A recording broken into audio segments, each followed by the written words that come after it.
I told myself the same lie over and over for years, that after a week of being good, I earned chocolate, cookies, ice cream, whatever the reward I was going to give myself for sticking to my diet.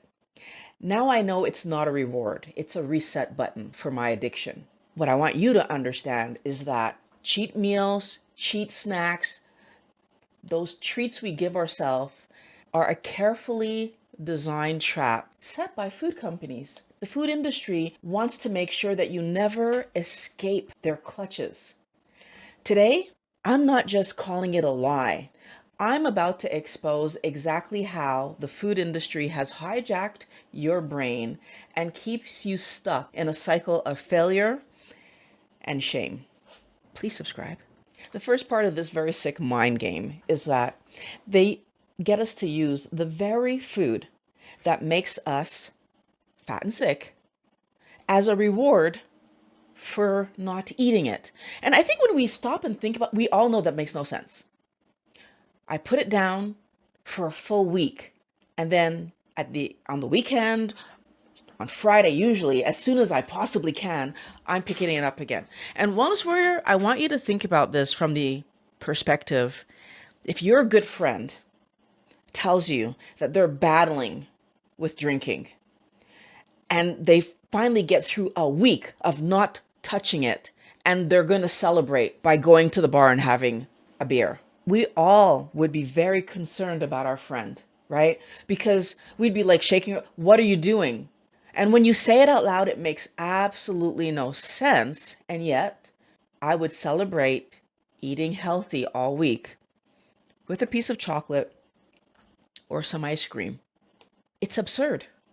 And I know that what I'm saying right now seems gigantic because we are talking about food and we're trying to figure like, I know you're saying, how is it you're putting this in the same category as alcohol?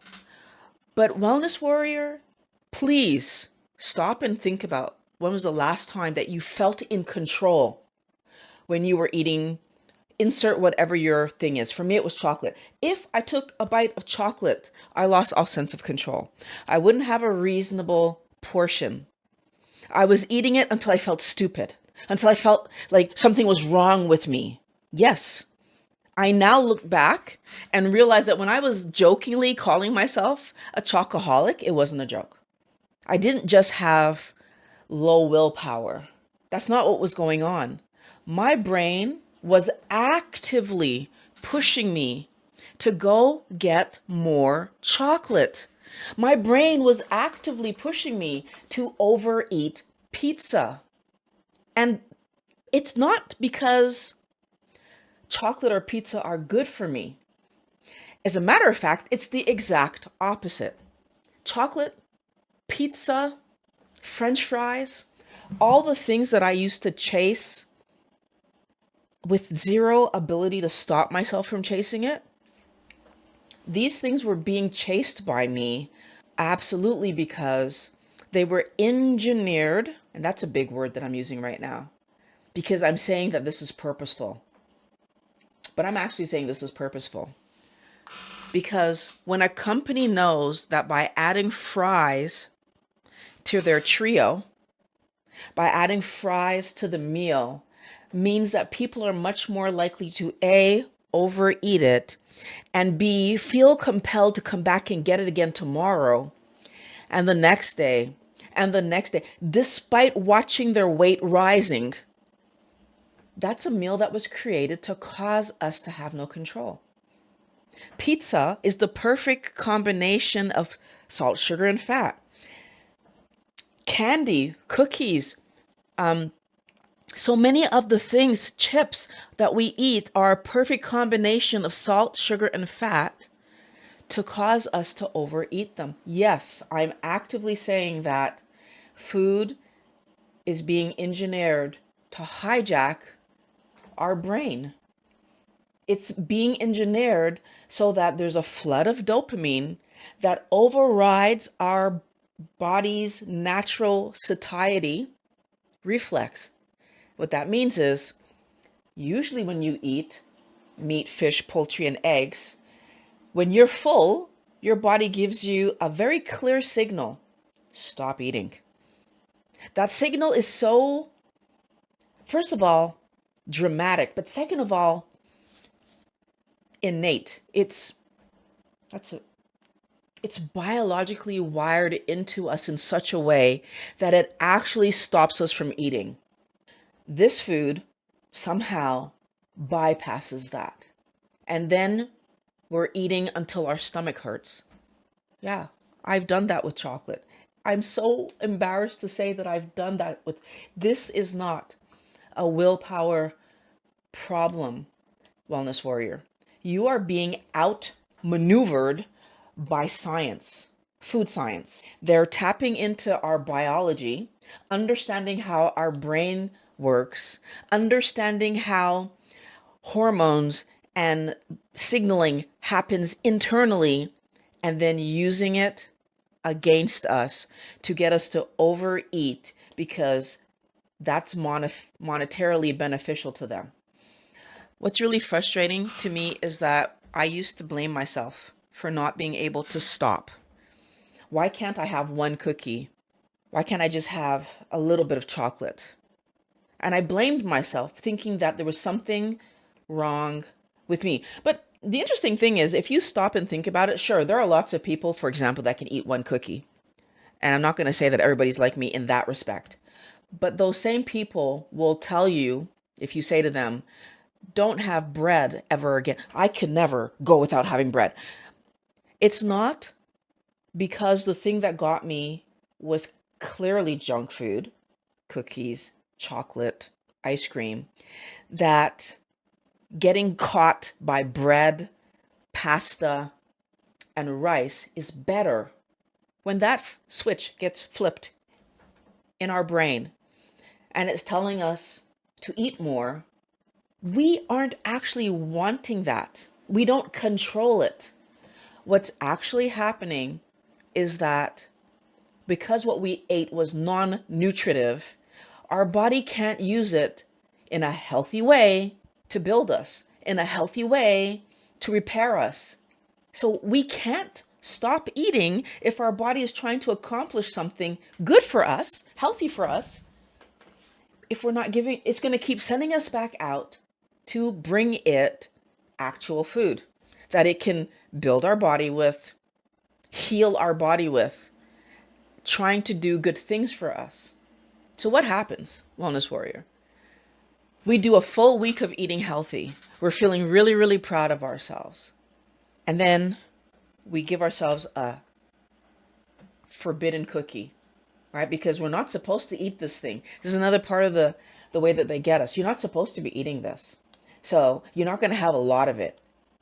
You're just going to have the one cookie. But there's a part of my brain that knows that this is not even good for me. Why am I eating it? Because everybody eats cookies, right? Everybody has a treat once in a while. So when we end up treating ourselves with the cookie that we shouldn't have had, we look at this day that we had today as a wasted day. And so do we ever have just a treat? Well, we tend to have a cheat meal. If I'm gonna have dessert, well, I might as well just have a cheat meal. But then do we just have the cheat meal? Because well, I've kind of blown my diet now, haven't I? I had a cheat meal. And so I have a cheat day. There's this weird thing that happens in our head when we eat off plan because we know that this is the food that's causing our problem. We end up hating ourselves for eating the wrong thing. We feel like we blew it. I finally got through a week of eating right. Why the hell did I eat that cookie that turned into the box of cookie? Because once you start eating it, you can't stop. Remember, this is part of what happens in our brain. And so now I've eaten the box of cookie and well, I might as well have pizza for...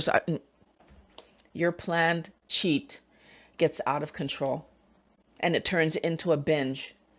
It turns into a week of eating off plan, and then, well, there's no reason to go back to your diet because clearly I can't do this. I don't have willpower. And I'll maybe go a month or two before I try to diet again when I see that I've gone up in weight. We spiral, Wellness Warrior. We get mad at ourselves. Our brain is struggling to keep us on track because of the overly engineered stuff we keep calling food. These packaged products that are made to get us to ruin our diet, ruin our vision of ourselves, and make us believe that somehow it's just me that can't stick to this. Everybody else is able to do it. Now, that's a whole conversation for another day. Does it mean that because I'm at a healthy weight, my body is healthy? It's a whole other conversation that we will have at some point. But today, what I'm really trying to get you to see is that this all or nothing, throw in the towel because I ate off plan, blaming myself for eating off plan, is a trap. And why my brain defaults to this all or nothing thought process is because I'm actively taught this. Everybody else can have one cookie. Why can't you? Everybody else uses moderation. Why don't you? Here's the problem. Most of us don't use moderation. Because if we were actually trying to be moderate in how much we were eating something that's causing a problem for us, wouldn't the moderate amount of a thing that's causing a problem for me be none? Moderation doesn't work because this thing that I'm trying to moderate is engineered to hurt me.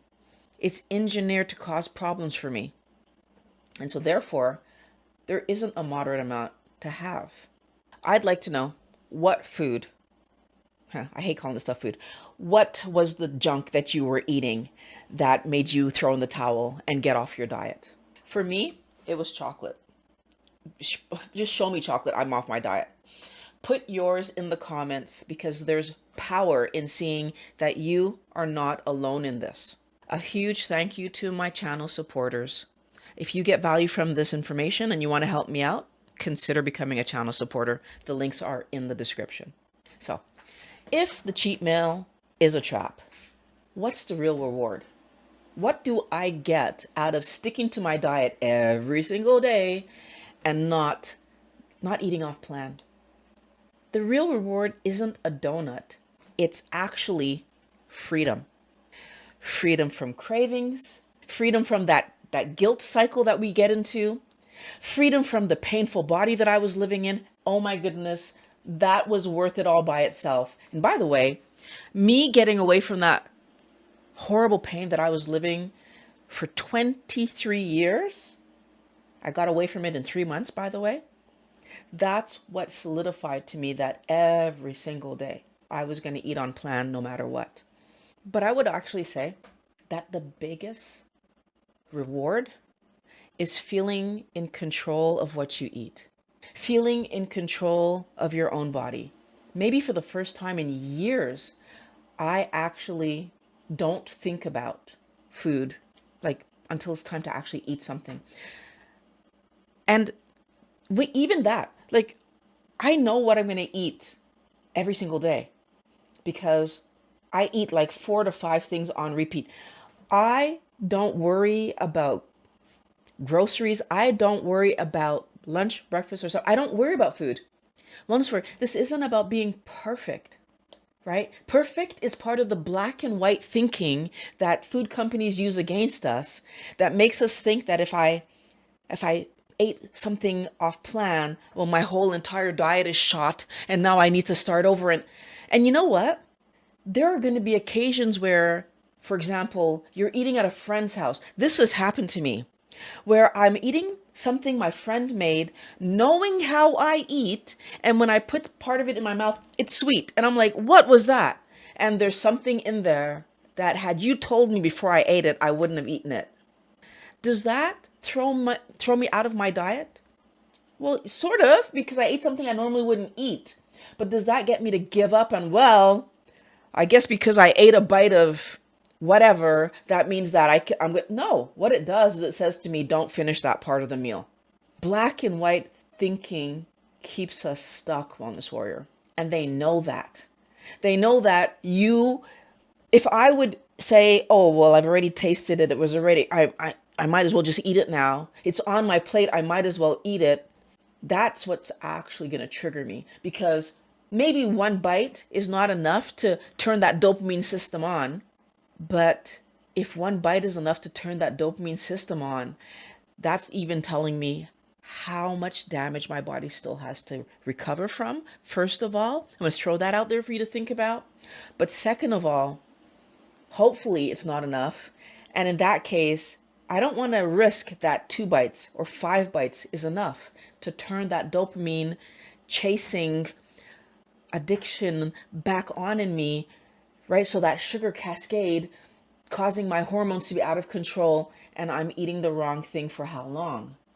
I really want every one of you to be choosing the discomfort of change over the misery of staying the same, because that's what this is about.